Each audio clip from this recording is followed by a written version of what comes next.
One of the things that we find with carnival practices that really hits home the idea of how unfree the societies in which they might occur happen to be is that look at what happens to all of the people who behave that way when they step off the carnival square or when it's not carnival. If I'm a fool and I go around saying I'm the king and it's not carnival, it's off with my head. The book Rabelais and His World is, as I mentioned, one of the two major texts that was in early circulation among mostly literary academics beginning in the 1970s. And one could simply take that and think, okay, so this is, so Bakhtin is a medievalist. He's writing about medieval culture. Or even that you could say, oh, so Bakhtin is a scholar of early modern French or medieval French literature, which of course he was not. He wrote this dissertation on Rabelais in the 1930s and 40s.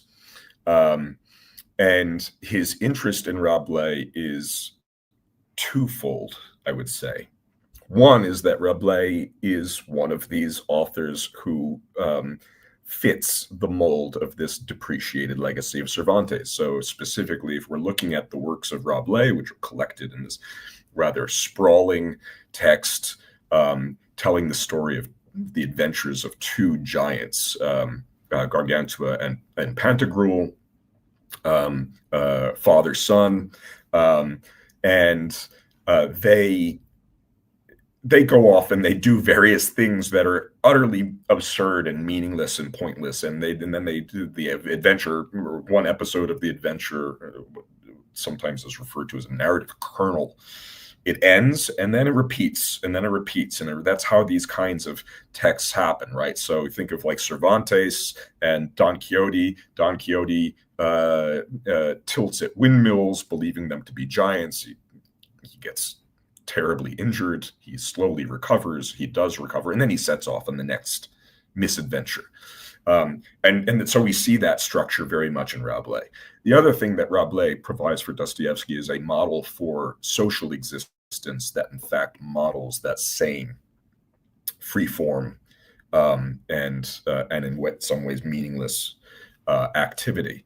So Rabelais does provide us with a very interesting and almost sociological catalog of medieval behaviors, not least of which is carnival, which I know has been of great importance to the Museum of Care and the David Graeber Institute.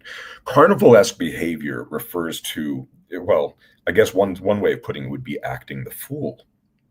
We have carnivals still, not just in say, national holidays or that sort of thing. Carnival here means, in fact, a suspension of the norms and rules of everyday behavior in a tightly ordered society. So a church carnival would typically be something like Mardi Gras, right?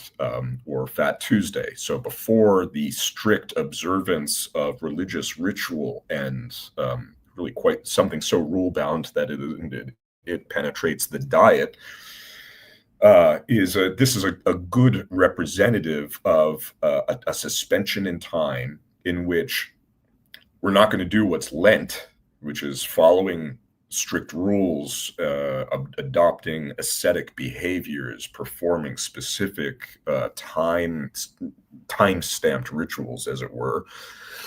Instead, we're going to do the exact opposite during Mardi Gras. We're going to act like fools. We're going to act irreligiously. Everything that is sacred, we're going to set aside so that we can really engage in the profane. So not instead of denying ourselves certain basic foods, we're in fact going to overindulge in sweets and drugs and alcohol, or what it's sex, carnal pleasures, right? Or Lent is an ascetic observance. Mardi Gras is the opposite.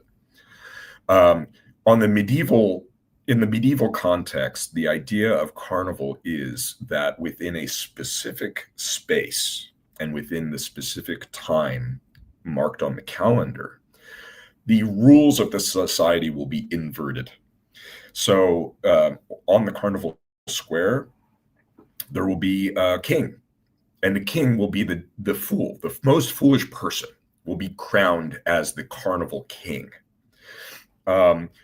Instead of respecting authority, you can make fun of it all you like. Instead of respecting the norms and boundaries of everyday behavior, social custom, law, all of those will be inverted. However, it is a mistake. It is a common misconception that this is some kind of liberational notion of social organization. And the reason it's a mistake is because this is true both in the history of the practices of carnival as well as in Bakhtin's writings.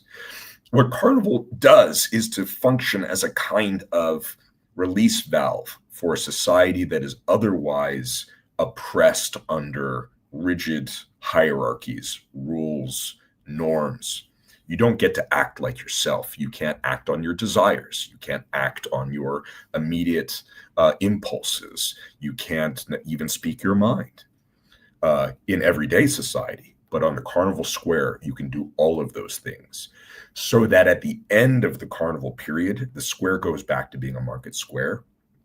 Carnival no longer exists. The fool is no longer king. The king is not a fool. One of the things that we find with carnival practices that really hits home the idea of how unfree the societies in which they might occur happen to be is that what happens to all of the people who behave that way when they step off the carnival square or when it's not carnival. If I'm a fool and I go around saying I'm the king and it's not carnival, it's off with my head.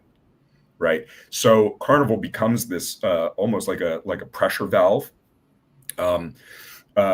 Nevertheless, in it, what we see is, and what everyone takes from it, including the king, is the arbitrariness of the hierarchies to begin with.